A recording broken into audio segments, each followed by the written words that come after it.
wood about 37 meters above the ground.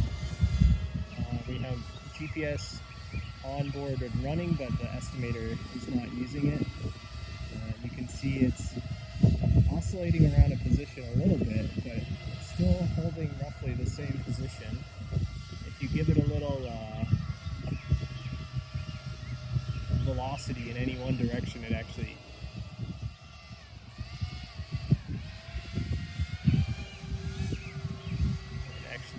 stabilizes quite a bit, because then you get some pixel flow, some constant pixel flow. Alright, we'll bring it back down.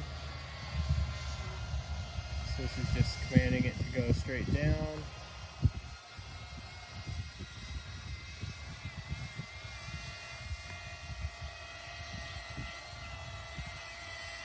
I'll bring it back towards us.